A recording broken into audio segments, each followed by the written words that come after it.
Today on the Matt Walsh Show, Democrats in the Senate sign religious liberty's death warrant with 12 Republicans obediently going along with it. Also, Disney retreats from the culture war. New York City pledges to start getting violent, crazy people off the streets. There's an idea. Will Smith begins his redemption tour just in time for his new movie. And the U.S. men's team wins a big cash prize for its recent victory at the World Cup. And now they have to split it with the women's team, all in the name of equality. All of that and more today on the Matt Walsh Show.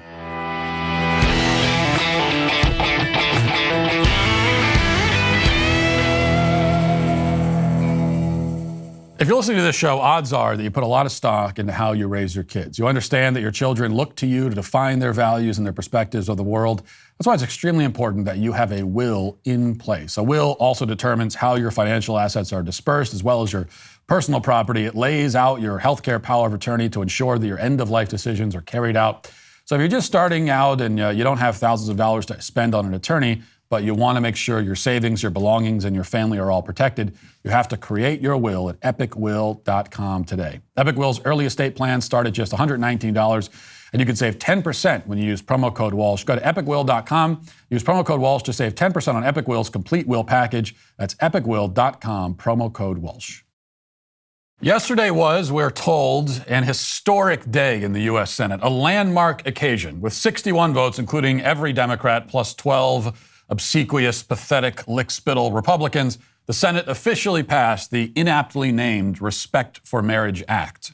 And the bill will, of course, repeal the Defense of Marriage Act, codify gay marriage into law at the federal level, officially redefining marriage and reshaping it in the image of left-wing ideology. And despite assurances from the aforementioned obsequious, pathetic lick-spittles, it will, in fact, set the stage for an all-out assault on religious liberty across the entire country.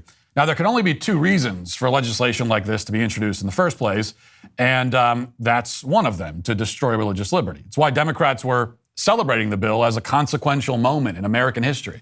Here's Senator Tammy Baldwin yesterday afternoon, after the bill was passed, talking about how historic it all is. You know, a lot of people have asked me in recent days what the passage of this historic bill would mean to me as a member of the LGBTQ plus community. What I said to people who asked me a similar question back in 2012, when I was first elected to the United States Senate, still rings true today. I didn't run for the Senate to make history. I ran for the Senate to make a difference. And we are not pushing this legislation to make history.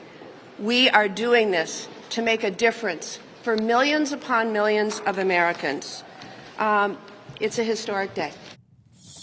Sorry, I should have specified. Tammy Baldwin actually argues that the bill does not make history, but it is historic.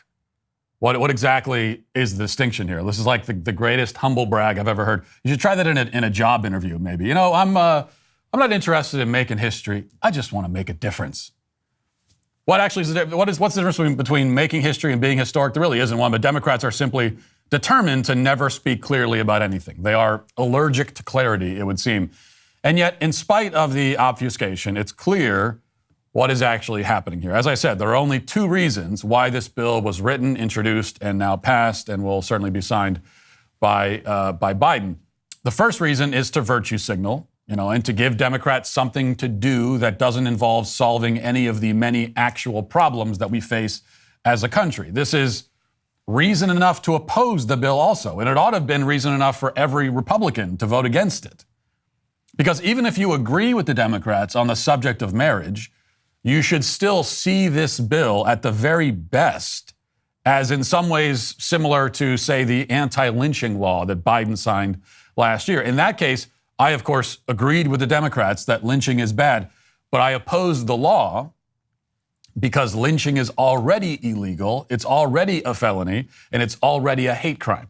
So before Biden signed the bill, anyone who lynched a black person would be certain to spend the rest of his life in federal prison. After the bill, anyone who lynches a black person is certain to spend the rest of his life in federal prison. Nothing has changed. The bill was a waste of time designed to help generate the false impression that Democrats in D.C. are actually working to solve problems, when in fact they aren't working on solving any real problems at all. In a similar way, the so-called Respect for Marriage Act was pushed through in response to a totally imagined threat. The backers of the bill have imagined a hypothetical scenario where some undetermined, unspecified state somewhere passes a law banning same-sex marriage, and then that law is upheld by a federal court, and then it winds its way through the court system and ends up at our nation's highest court, where a majority of justices side with the unknown state and gay marriage is overturned. Every part of that scenario is a fantasy. No part of it will actually happen. There is no state in the union attempting to ban same-sex marriage. There is no federal court that would uphold such a law, and there's only one, maybe two, but certainly not a majority in the Supreme Court that would side with the state in such a situation anyway.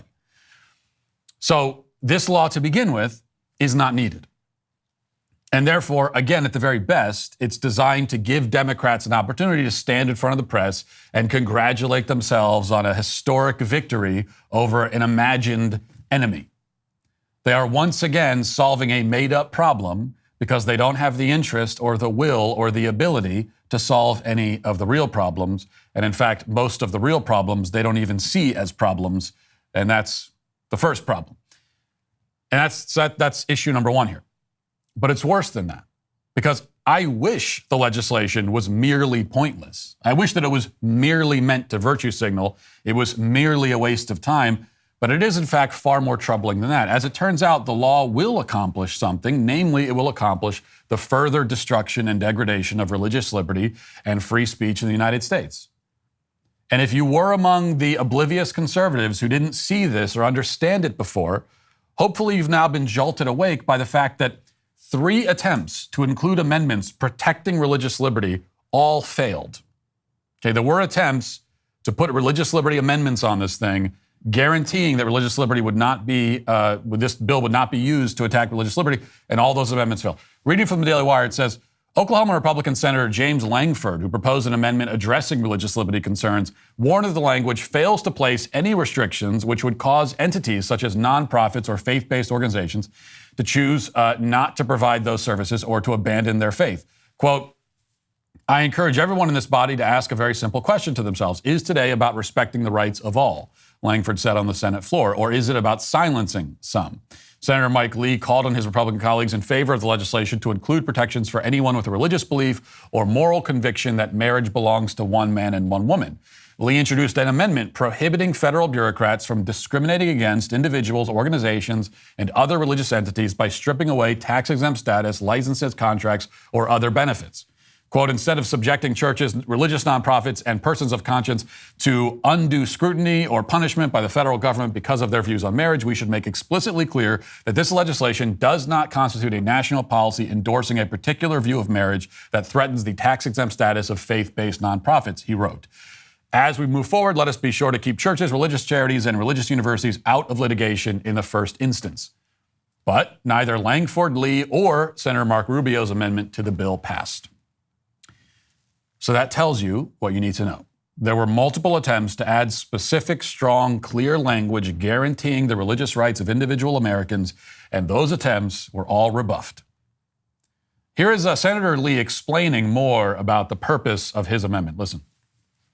In the hope that we can come to a place where we respect each other, I have offered an amendment to this legislation that would explicitly minimize the threats to these religious organizations and individuals. I'm at the table. I'm willing to compromise. And in the spirit of compromise, I've publicly stated, and I reiterate here again today, that I will support the legislation if my amendment is adopted. My amendment simply prohibits the federal government from discriminating against schools, businesses, and organizations based on their religious beliefs about same-sex marriage. That's all it does. My amendment prevents the Internal Revenue Service, among other things, from revoking the tax-exempt status of these charities and organizations simply because they act according to their beliefs about the divine purpose of marriage. It prevents the Department of Education from targeting schools with honor codes based on the fact that they've got provisions in their honor codes based on religious beliefs. It protects individuals from being denied business licenses or grants or other statuses based on their views about marriage.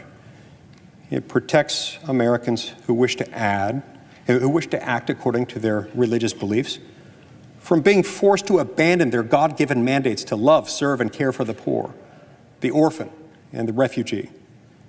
If we allow the government to threaten their ability to do so, then the religious liberty of every American is in peril. Well, that argument was not persuasive to those assembled. That amendment failed. We're told that the amendments weren't needed because the so-called Respect for Marriage Act already protects religious liberty, and that, of course, is a lie. Here's what the bill actually says on the subject of religious liberty. Here's what it says. Here's the language in the bill. It says, diverse beliefs about the role of gender in marriage are held by reasonable and sincere people based on decent and honorable religious or philosophical premises. Therefore, Congress affirms that such people and their diverse beliefs are due proper respect. Well, that means exactly nothing. Notice how it does not specify, it doesn't mention any specific belief about marriage. It doesn't say anything that, belief in traditional or biblical or man-woman marriage.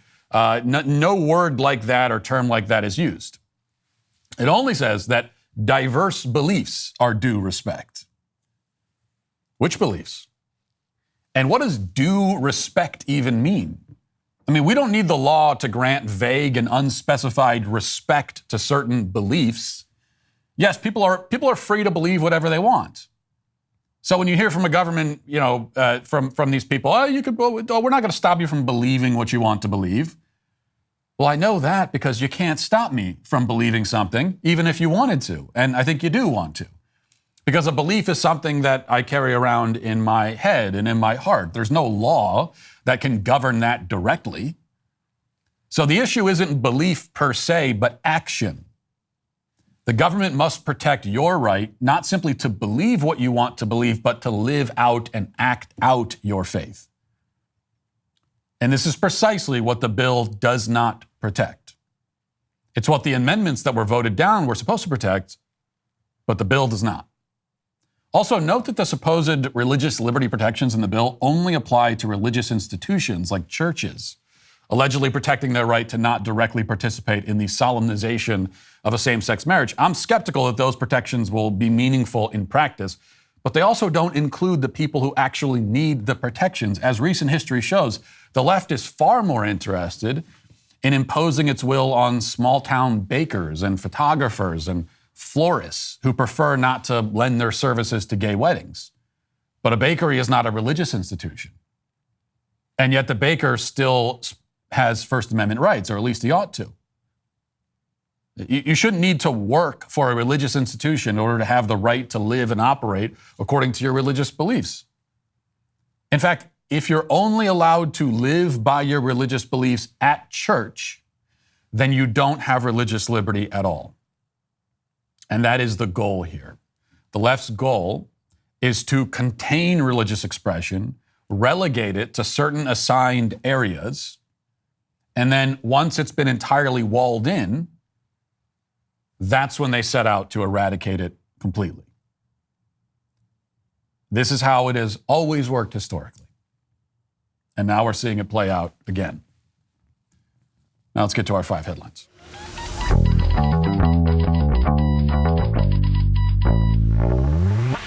Elderly people have long been targeted by cyber thieves. Scammers will claim to be Medicare representatives notifying the victims of their eligibility for additional coverage, or scammers will create fake online storefronts designed to trick victims into submitting their credit card information. Keeping your parents' or grandparents' personal information secure online is a key component to avoiding cybercrime.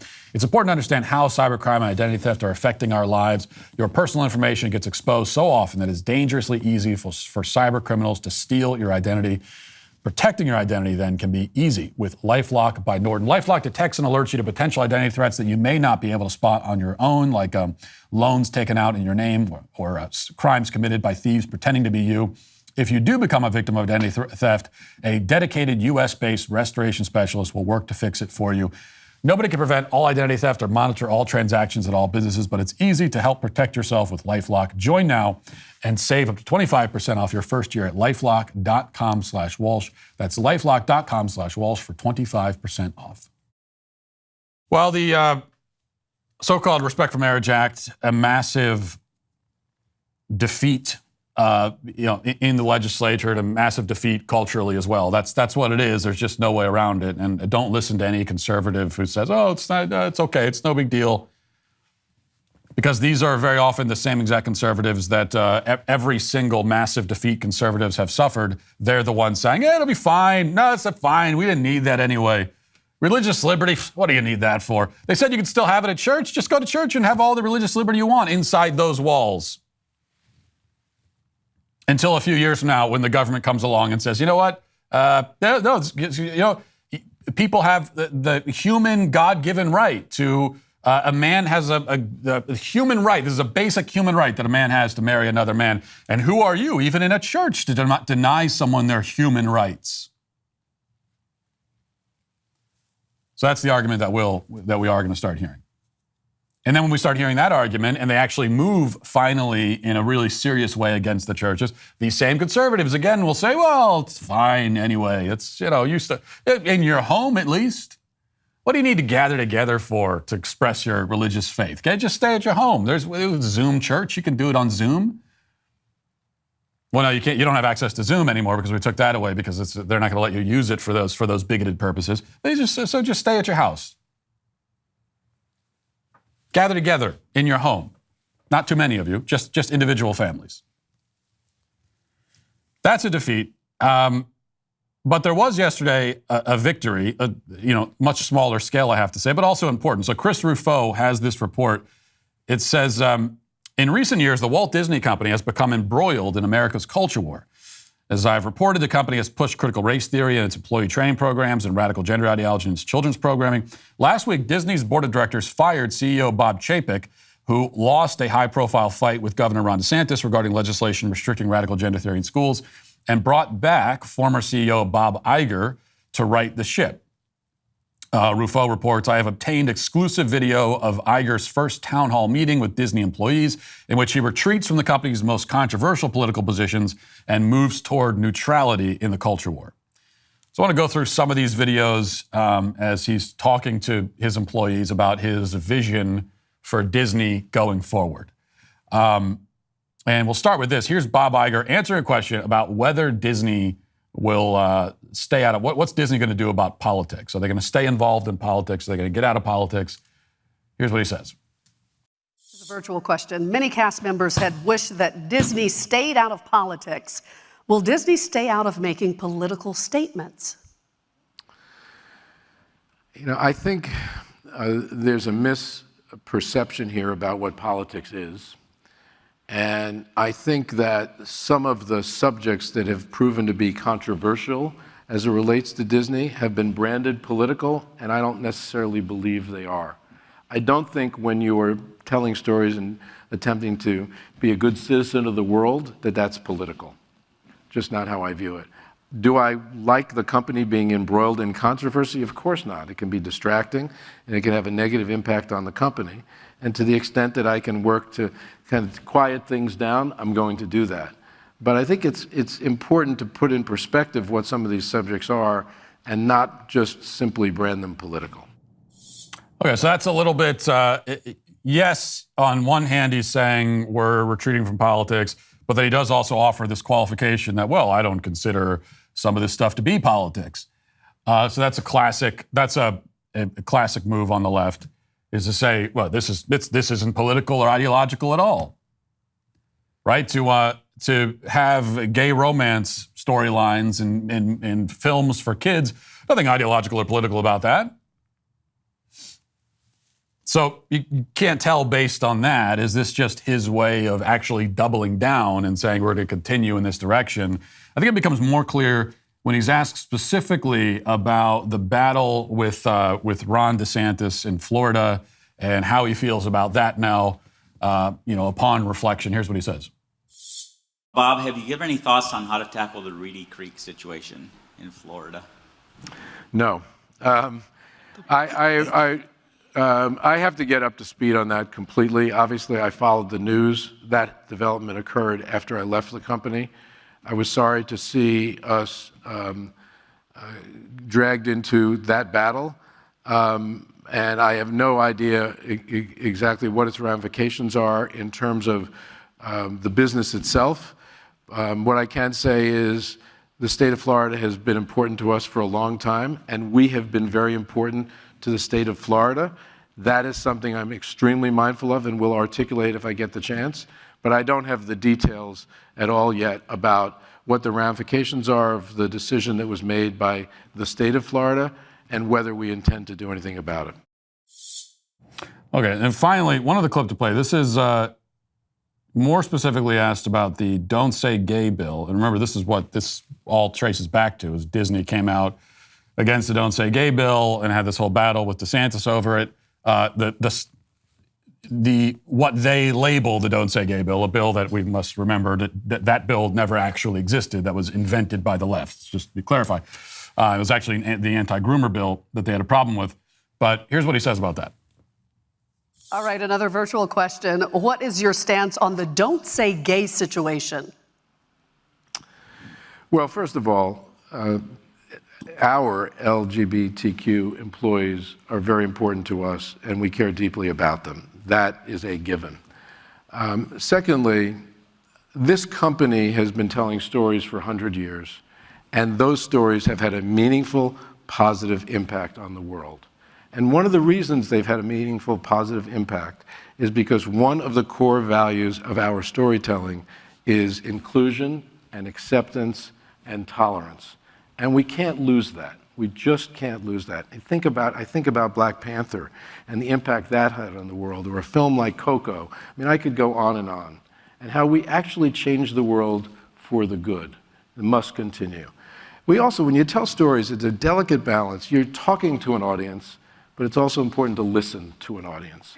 It's important to have respect for the people that you're serving, that you're trying to reach, and not have disdain for it. That said, we're not going to make everybody happy all the time, and we're not going to try to. And we're certainly not going to lessen our core values in order to make everybody happy all the time. So it's complicated, and there's a balance, but at one point I said, we do what we believe is right, and then someone criticized me for saying, well, who are you to say that that's right? Well, when you're in a job like mine, or you are responsible for the storytelling that many of you are responsible for. Okay, so you're talking to an audience, but you want to listen to them and not have disdain for them. That's quite an interesting revelation. Don't have open contempt for your audience is what they're realizing over at Disney, or at least is what they're saying publicly. I don't know. Maybe we shouldn't openly hate. We can still hate them, but just let's not be so open about it. Now, so a few things about this.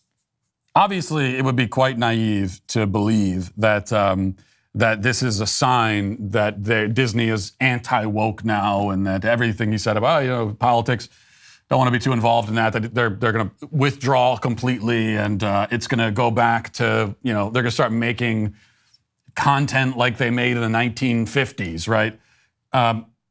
That's not going to happen. I mean, Disney is run by the people it's run by. It is a woke leftist corporation, and that's probably not ever going to change. If it ever did change, it's not going to happen overnight. Like that's a decades long change if it ever happens at all. Just like it took decades for Disney to be overrun by these types of people. So it would be incredibly naive to think that they're just next thing you know, Disney's like going to be modeling itself after the Daily Wire. That's not going to happen. However, this is also a victory. It's a victory for Ron DeSantis, that's for sure. He went up against Disney, and this is Disney backing down. They're backing away from it. Which, by the way, if you're one of these people that's out there claiming now that somehow Ron DeSantis is an establishment Republican, this completely absurd notion, well, this should put that notion to rest. Okay, establishment Republicans, and there are a lot of reasons why Ron DeSantis is not an establishment Republican, okay? But establishment Republicans, they're not going to go to war with major corporations. Establishment Republican who's a governor is not going to go up against, he's not going to pick a fight with the most powerful corporate interest in his state. And if ever the established Republican pretends to be doing that, he's going to be the one who backs down quickly. That's one of the defining features of the establishment, is that at the end of the day, they're going to bow before corporate America and do as they're told. So this is not what the establishment does. It's not just a victory for Ron DeSantis, though. It's also a victory. This is for conservatives. This is a cultural victory.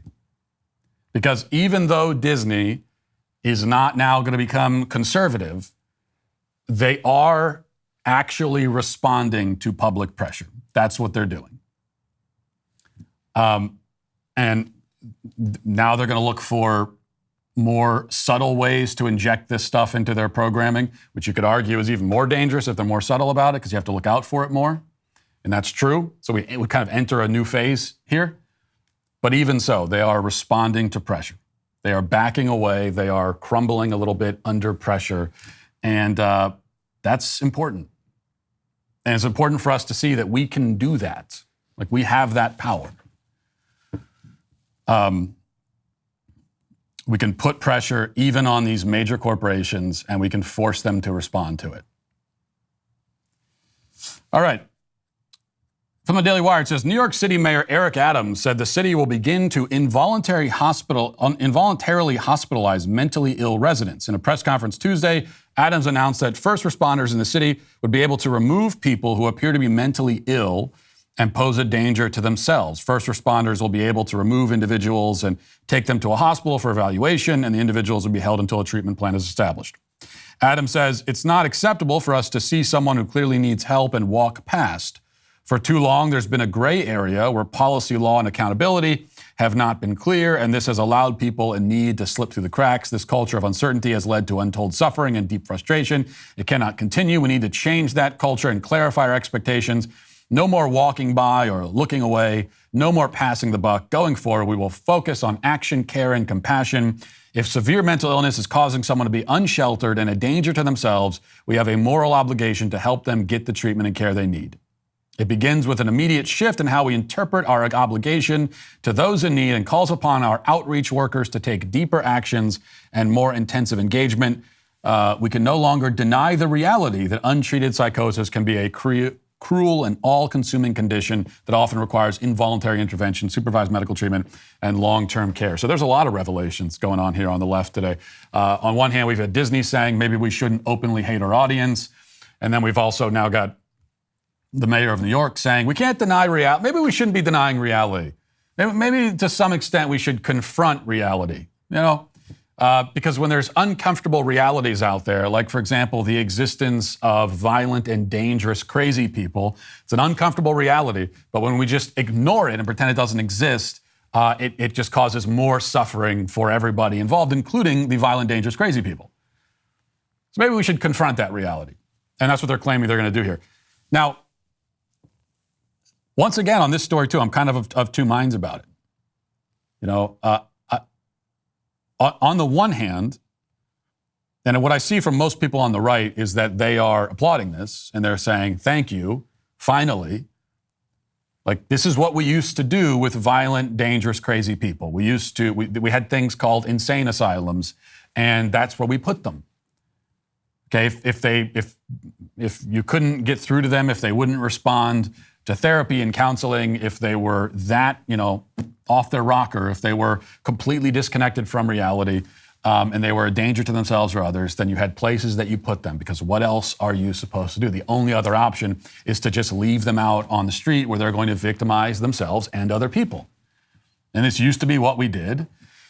And so on the one hand, you might think it's a good thing we're returning to that. And it is looked at a certain way. Because again, what else are you going to do? This other option of just leaving them on the street is obviously not working. Because next thing you know, they're walking down to the subway and just like throwing a random woman in front of the train. These are the kind of things that are happening. So that's That's good if we're taking them and involuntarily hospitalizing them. But then on the other hand, this is New York, and it's a city run by leftists, which means that there's always, even when they appear to be doing something good and making the right choice, there's always going to be the flip side of the coin that you have to worry about. In this case, there's two things. Number one, if you're putting cops in a position now of taking crazy people and involuntarily committing them, that means that it's involuntary, so they're not going to agree to it, right? If they agree to it, then it's voluntary commitment. We already have that. But the thing about violent, dangerous, crazy people is that they're oftentimes not going to, they're crazy, so they don't understand. They're not going to agree to go and seek help. Involuntary means that you're going, in many cases, and you are physically detaining them and against their will, bringing them to the mental hospital. Okay, fine. But what happens when the cops start using force on the crazy people? And then you've got the very helpful crowd standing around and filming it. And then cutting it in a way that makes it look as brutal as possible, with as little context as possible. And then they put it on Twitter and it goes viral. And what happens then? So it's one thing to tell the police to do this and say, this is how we're going to handle these sorts of people from now on. But are you going to have their back when we start seeing all of the viral videos and the outrage and everything else? When BLM starts marching in the street about it, are you going to have their back? Are you going to stick by them? That's one of my first concerns. When I first heard this, my first thought, well, what happens when we start seeing the videos of this? Because this is not a pretty thing. Okay, there's no easy way to do it. As we said, it's an uncomfortable reality that you have violent, dangerous, crazy people. And when you're dealing with them, it's not pretty. It's not going to be pretty. It's going to be a rough thing to see. And we live in a society now where we get to see everything. So how is that going to work? That's my concern. Second concern is what counts as a mental illness? We know that the category of mental illness is being increasingly expanded. Every new iteration of the Diagnostic and Statistical Manual of Mental Disorders, they add a bunch of new ones. And we're already at a point where anyone, you could pick up the DSM and you could find 15 mental illnesses on there that apply to you, even if you're not crazy at all. So this is happening within the context of the mental health industry sort of categorizing and cataloging and medicalizing every aspect of the human condition so as to make everybody mentally ill, even if we're not. So what counts as dangerously mentally ill? Do you get to a point where maybe just being a conservative is a mental illness and also a danger to the public? You tweet something that makes people uncomfortable. You tweet a criticism of the trans community, right, of the trans agenda. We've already been told that's terrorism, that's dangerous. So you worry about these kinds of measures being abused in that way as well. What do we end up with? Like, is this the right move or not? I don't know. It's just the problem when you have these crazy leftists running cities. It's a no-win situation. But what I will say is, in theory, this is the right approach. In theory, if it's done exactly the right way and if it's done responsibly. All right. So I've had this for a couple of days. I want to play for you. NBC News, this is last week, they had a story, quite a tragic story, about one of the Twitter moderators who lost his job, or as they say, her job.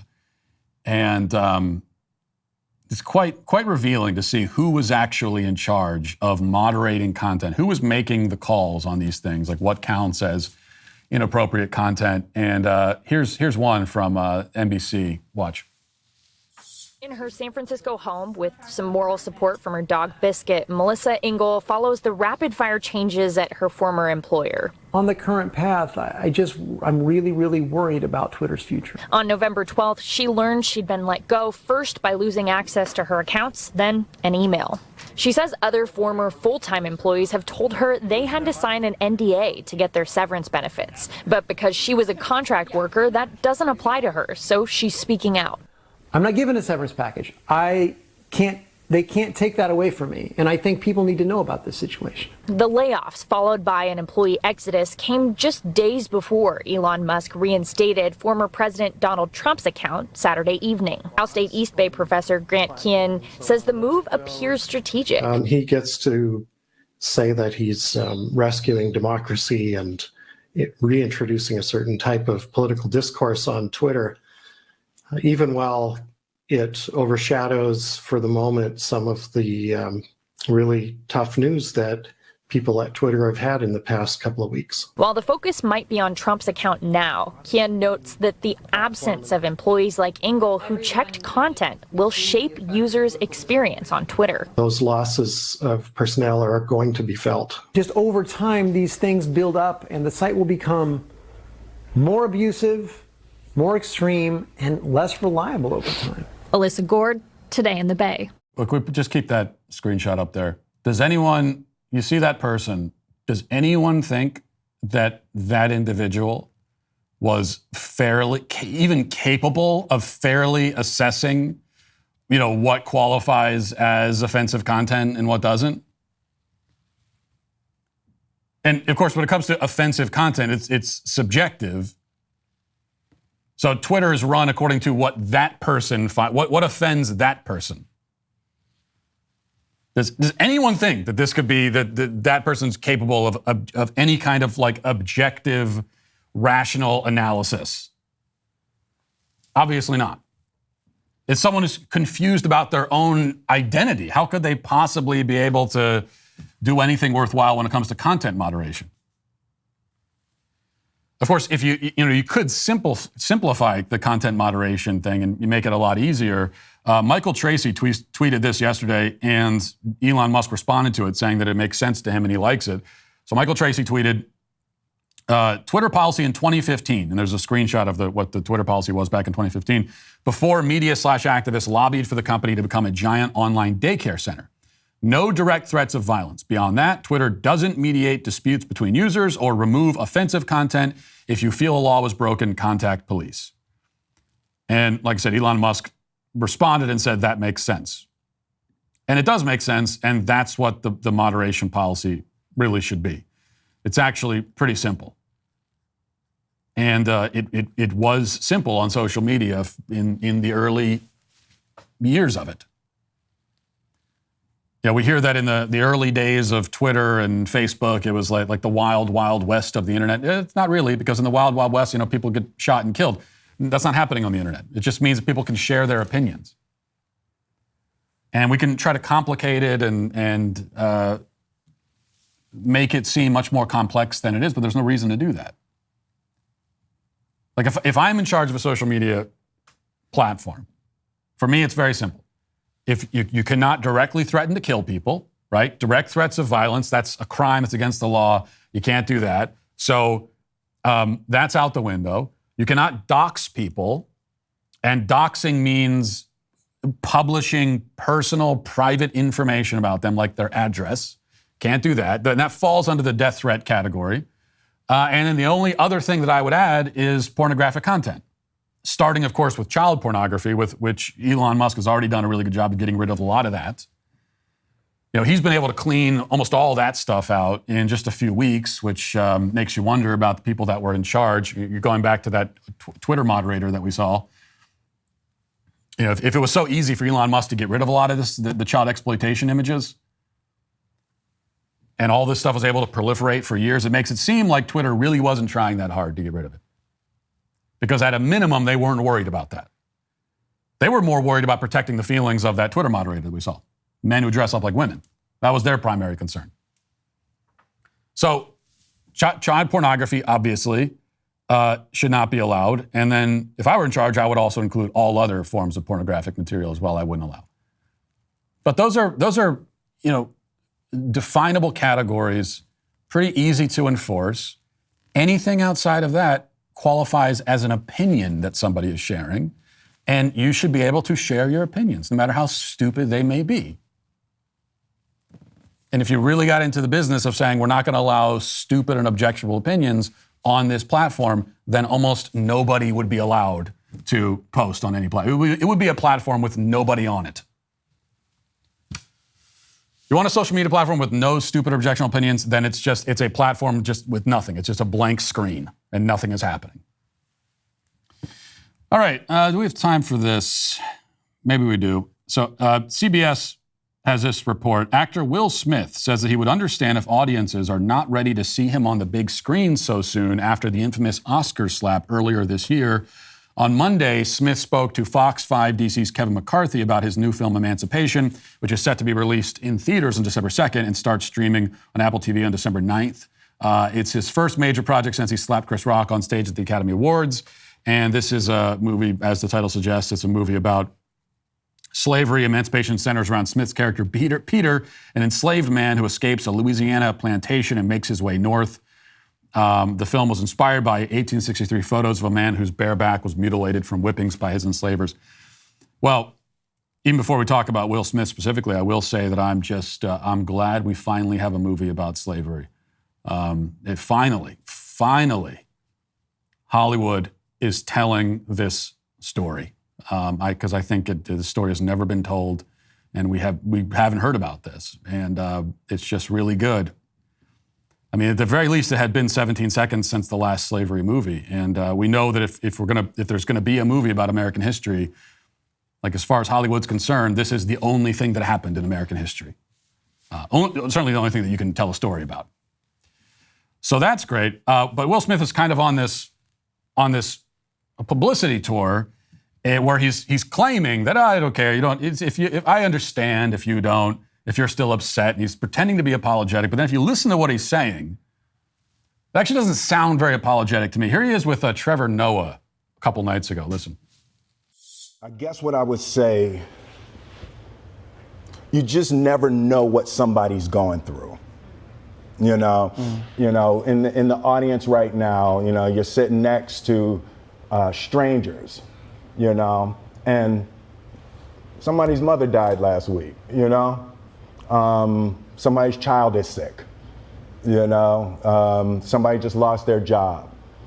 Somebody just found out their spouse cheated, there's all these things, and there's strangers, and you just don't know what's going on with people, and I was going through something that night, and not that justifies my behavior at all. No, I would just say, you're asking what did I learn, and it's that we just got to be nice to each other, man. It's like, it's hard. I'm not justifying or excusing my behavior, but here's my justification and my excuse. I was going through something. So this is really what he's doing. He's like, really, Will Smith is doing the victim routine. And and if you listen to him, he's just making a whole bunch of excuses. I don't even think that he's actually apologetic at all. Because if you're actually apologetic, you're not going to get into this, I was going through something. No one gives a damn what you were going through.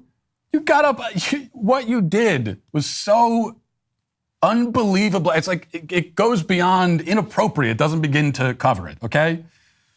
And yes, was it worth all the headlines and everything? No, nothing is ever worth all the attention the media gives to it. But at the same time, it's still the kind of thing that, that's going to destroy your career. Now, look at it this way.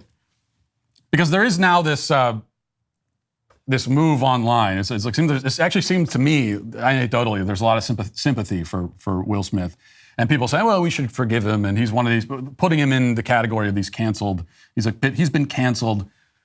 No, this is not actually being canceled. This in fact is just, this really is just a natural consequence for your actions. Like getting banned from the Academy Awards. Well, you committed assault in the middle of the ceremony. Of course you're going to get banned. That would happen to anybody.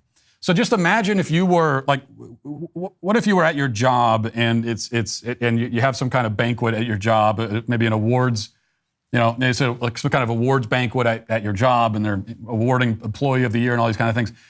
And they bring someone up in the MC at this banquet, and he makes a mild joke about you or about your wife or something. And you get up and you physically assault the guy in front of all your coworkers at this employee banquet. Would you even bother begging for your job back? Like, you would sit down and know, okay, well, I'm getting fired for that, and I'm also going to go to jail, by the way, because that's a felony assault that I just committed. And that would happen to anybody, and any normal person. So the fact that anyone's even talking about like accepting Will Smith back into the fold, that's just privilege that no one else would get. If that was you, you're done, you're fired, you're not getting another job either when people find out about that. And also, again, you are going to be criminally prosecuted for it, which he never was. So, no, I actually don't think that I'm all about people make mistakes, and I'm 100% against cancel culture, but there is, not everything is cancel culture. Sometimes someone just acts in a way. This is physical assault you committed in the middle. And sometimes it really just is a consequence of that. All right, let's get to the comment section. Who makes a Twitter mob fly off the handle with rage? Who's to blame? It's a sweet baby gang. Jeremy's Razors, the Daily Wire's answer to woke corporations, is more than just shaving now. We've launched new hair, body, and skincare products just in time for the holidays. But for me, the most exciting member in the new lineup of products is Jeremy's Beard Kit. I've been waiting for this day to finally arrive when all the anti-beard bigotry in this company will come to an end. And it has, because now we have the Jeremy's Razors Beard Kit. Each kit includes, as you can see right here, beard oil, beard balm, beard shampoo, and a boar's hairbrush to tame your beard, not your masculinity. All the products are made with natural ingredients. They're sulfate-free, paraben-free, whatever that is, woke-free, and they're made in the USA, so your health and conscience will thank you. All you got to do is head over to jeremysrazors.com to kick woke companies out of your bathroom. Get 30% off all Jeremy's products. MB says, this idea that only easy lives are worth living is paradoxically going to bring about a pervasive misery in society, unlike anything the world has seen before. Well, you summed it up quite well. That's exactly the point I was making in the opening yesterday. It's not that it's going to bring about misery, pervasive misery in society. It already has. This myth that life is not supposed to include suffering. That's not what life is supposed to be. And then people experience suffering because it turns out that actually life is suffering in many ways.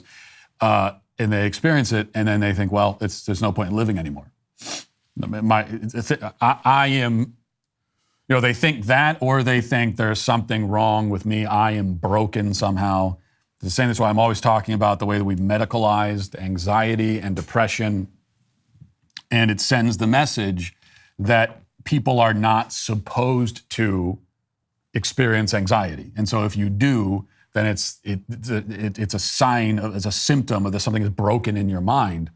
But it's actually the other way around. Like, if you never experienced any anxiety at all, then you're not even human. Like, then that means you're not a conscious human. You don't have consciousness if you don't experience anxiety, because anxiety comes with consciousness. It comes with our awareness of ourselves and of our place in the world, right?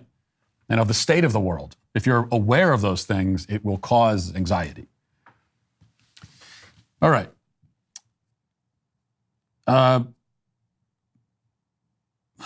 Let's see. Wider says, quoting me, suffering is a part of life, like it or not. Then he says, yeah, some people don't like that, and so they use their freedom to choose the other option. Why wouldn't they? I know there were a lot of comments like this of people, anytime we talk about euthanasia, assisted suicide, whatever euphemism you want to use, there are always people saying, well, this is freedom. It's freedom. It's the freedom to destroy yourself. I think one thing we learned from that is that's why freedom understood as simply the ability to do whatever you want, that is not the be-all and end-all.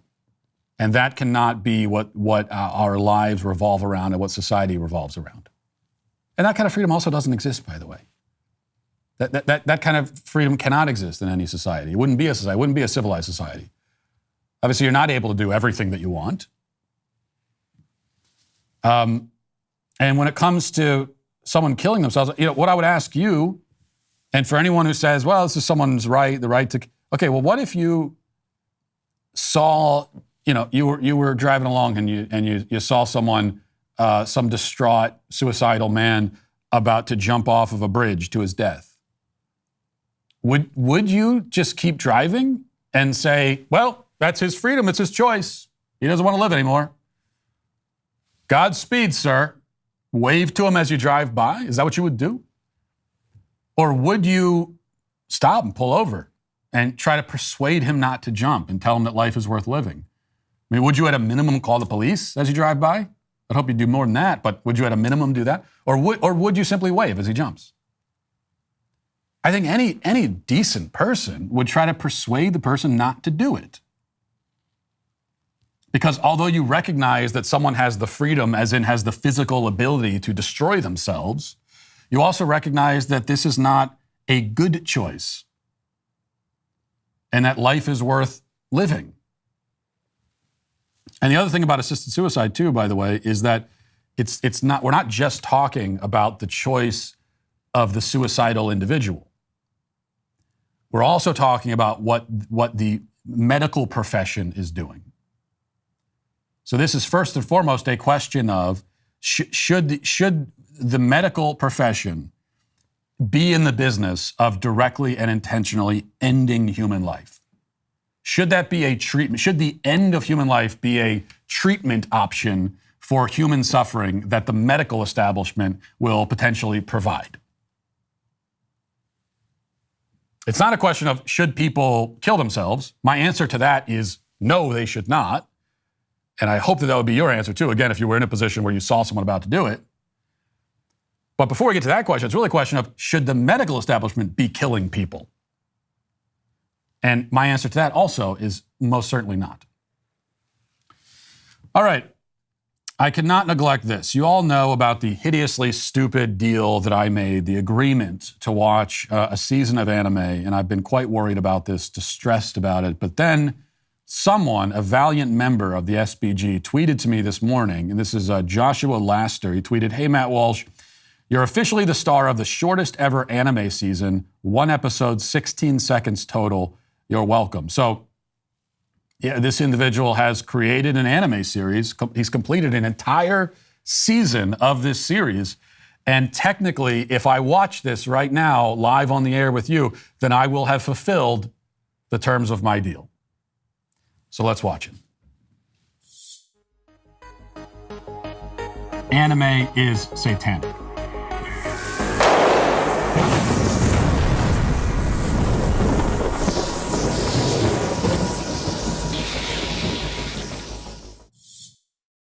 It says right there. That was extraordinary, I thought. I thought that was really... some people said if you sit down and watch an anime, you might discover that you like anime. And I will say, I don't know if I like anime in general, but that particular show I found to be quite, well, it was efficient. I'll say that. It was quite efficient. The season started a little bit slow, really picked up in the middle, I thought. And by the end, I was worried that at the finale, it might let us down a little bit. How are they going to wrap all the whole story together like this? And they found a way to do it at the end that I thought was quite fantastic. I thought that was great. And that's my reaction to it. And so I have watched. That's a season of an anime. That's an anime season, technically. Okay? So that's it. The deal's complete. Well, the Sweet Baby Gang came out with a vengeance over at my swag shack this past Cyber Week. Johnny the Walrus and its plush companions were flying off the warehouse shelves, but the Sweet Baby album tee, ripe with the smell of Sweet Baby spirit and 90s nostalgia, sold out faster than mimosas at a drag queen brunch. Many of you probably weren't able to get the shirt. However, because I am so widely revered for both my wild generosity and the propensity to champion equity, we've decided to restock. Now, everyone can have another chance to buy the gift of the year to give to yourself or any other worthy member of the gang. So head over to my collection over at dailywire.com/shop and get the Sweet Baby album t-shirt or any of the other amazing holiday offerings at the new Daily Wire Plus store. Take advantage of free shipping for orders over $75 and get a free Leftist Tears tumbler with all orders over $100. Also, last Friday we released the first 2 episodes of the brand new biblical series by Dr. Jordan B. Peterson.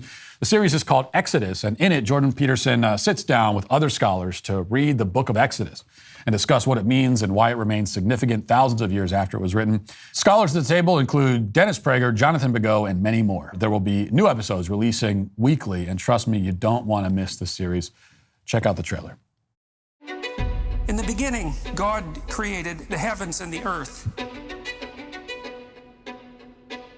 Turns out that a book is more durable than stone. It's more durable than a castle. It's more durable than an empire. You don't get away with anything. And so you might think you can bend the fabric of reality and that you can treat people instrumentally and that you can bow to the tyrant and violate your conscience without cost. You will pay the piper. It's going to call you out of that slavery into freedom, even if that pulls you into the desert. God is ethic-centered, not ethnic-centered.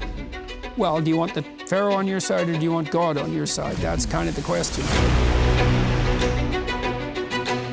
There's a profound sense here that what is going on with the Israelites is the contrast to Pharaoh, right? Like, under no terms will you go, and the Israelites have to say, we will go under any terms. And we're going to see that there's something else going on here that is far more cosmic and deeper than what you can imagine. The highest ethical spirit to which we're beholden is presented precisely as that spirit that allies itself with the cause of freedom against tyranny. And yes, exactly. I want villains to get punished. But do you want the villains to learn before they have to pay the ultimate price? That's such a Christian question. Well, you got to be a member to watch, so head over to dailywire.com/subscribe to become a Daily Wire member and watch Exodus today. Now let's get to our daily cancellation. You know, I actually tried to watch some of the World Cup this week. As a red-blooded, patriotic American, it's of course my general preference to ignore soccer and pretend it isn't real, and yet, for some reason, soccer continues to insist on existing. So I decided to finally give it a fair shake. I turned on the game, or the match, or the whatever they call it, and I watched as one team kicked the ball towards the other team's goal, and then I watched as the other team kicked it towards that team's goal. And then the team that was originally kicking it, what happened was that they started kicking it again, and the other team, they started kicking it once more, and they were kicking it back and forth. And at this point, I wasn't sure what the opposing team would do. Would they begin kicking the ball also again, or would something else happen? And I sat in rapt fascination, waiting to find out. Yes, as it turns out, they did kick it. Everyone was kicking it. They kicked it, and they kicked it, and they kicked it, and I truly had never seen so much kicking in my life. And I said to myself, wow, these fellas sure love to kick. All they did was kick, this way and that. And at one point, one of the teams, I think it was our team, they kicked the ball into the goal. And this was tremendously exciting because it was the first time that anything actually happened during the competition. And it was also the last time, because for the rest of the match, neither team would make the mistake of doing anything interesting again. Instead, they would simply kick, and they would keep kicking, and people in the audience would cheer, yes, great job kicking, and all the kicking enthusiasts were quite pleased with the spectacle. I cannot say that I was nearly as satisfied. I bring this up because the daily cancellation today has to do with soccer, and I cannot in good conscience discuss a soccer-related topic without taking time first to make fun of it. So now that I've fulfilled my duty in that regard, we can move on to the topic at hand. Our friends, speaking of kicking, our friends at Outkick have the story. Here it is. Quote, the USMNT, U.S. men's team, answered the call against Iran on Tuesday to advance to the knockout stage of the World Cup for the first time since 2014. It wasn't just a historic day for the men's national team, however, it was a monumental day for the USWNT, the women's team. By advancing to the knockout stage, the USMNT earned a payout of at least $13 million. Only half of that money will go to the men's side, while the USWNT will get the other half. The USMNT and USWNT recently signed a new collective bargaining agreement that states that the prize money from the World Cups is pooled together and split evenly between the two teams. The total prize money for the 2022 World Cup in Qatar is set at $440 million, which is $310 million more than the women's 2019 World Cup prize pool. The USMNT will earn money if it shocks the Netherlands on Saturday to continue its World Cup dream, and the USWNT will again get half of that number. If the USMNT stuns the World Cup and wins the World Cup, it will earn $42 million, with $21 million of it immediately going to the women's side. Now, in fact, the women's team will earn more money from sitting on their couches and watching the men's team play than they earned from winning the World Cup themselves in 2015 and 2019. The bargaining agreement they signed with the men's team, of course, cuts totally in their favor. So this is not equality at all. The prize money comes from revenue generated through TV contracts and ticket sales and merchandise and marketing and licensing. The men get more prize money because their sport earns more revenue, because there's greater public interest in their sport, because they are better and more impressive athletes, by soccer standards anyway. There was never any conspiracy to deprive female soccer players of fair compensation. They just generate less revenue. It's as simple as that. And now they're being given a cut of revenue they did not generate, revenue that they lifted not a finger or a foot to earn, all in the name of equality. And I could not think of a better way than this to reveal the fundamental absurdity of gender equality as a concept. Because as we discover again and again, no matter how hard we try to deny it, the sexes are not actually equal. They are different. They have different capacities, different strengths and weaknesses. They thrive in different areas. Inequality between the sexes is natural. It is not then unjust. There is nothing unjust about the fact that men have greater physical strength than women. There's nothing unjust about the fact that women have the power to conceive and bear children and men do not. This is simply the way it is. It's the way nature is designed. Justice is giving to each what they are due, which means that injustice is giving to someone what they are not due or not giving them what they are due. But nobody can be due something that falls outside of the natural order. Injustices are perpetrated by willful actors, right? Nature itself cannot be guilty of an injustice because nature just is. It's the state of things. So if the natural inequality of the sexes is not unjust, then the injustices will come with our attempts to ignore or rectify or subvert this natural inequality. It is not unjust that only women have the power to give birth, but much injustice is created when society pretends that men also have that capacity. And there is nothing unjust about the fact that men are superior athletes, but injustice is created when a professional sports league decides to treat men and women as though this inequality does not exist. And yet, in this case, we are not actually going to cancel the female soccer players for being the recipients of this sweetheart deal. Because in some ways, you might even call it old-fashioned. The men are making the money and bringing it home to the female soccer players. The men are the breadwinners, and Megan Rapinoe and the female soccer players, they are now like the housewives of professional sports. I might even applaud such an arrangement if the women were holding up their end of the bargain by doing like the men's laundry and keeping their houses in order. But they are required to do nothing, which again is what makes this unjust. And yet, who can blame them for taking the deal? I mean, if I could get the soccer team to split their earnings with me, I'd take the money. It's not fair, but like if they would agree to it, I would take it. No, the group that really deserves to be canceled is the men's team because they agreed to this arrangement, because they were afraid to say no, and they were too intent on virtue signaling, too fearful of upsetting the feminists that they want to upset. So they signed the collective bargaining agreement to forfeit half of their own money and give it to the least sympathetic and needy charity in the world, known as women's soccer. The men's team, they even pretended to be excited when this deal was signed several months ago. A lot of the men's soccer players, they were like cheering it on. Yay! They cheered on their own robbery. They got mugged by Megan Rapinoe in a back alley, and they responded by hailing her heroism and courage. The women's team doesn't deserve the windfall that they will now receive, but the men's team certainly does deserve to be on the losing end. it is a fitting penalty for their cowardice. And so they are the ones who are today canceled. And that'll do it for this portion of the show as we move over to the members block. Hope to see you there. If not, talk to you tomorrow. Godspeed.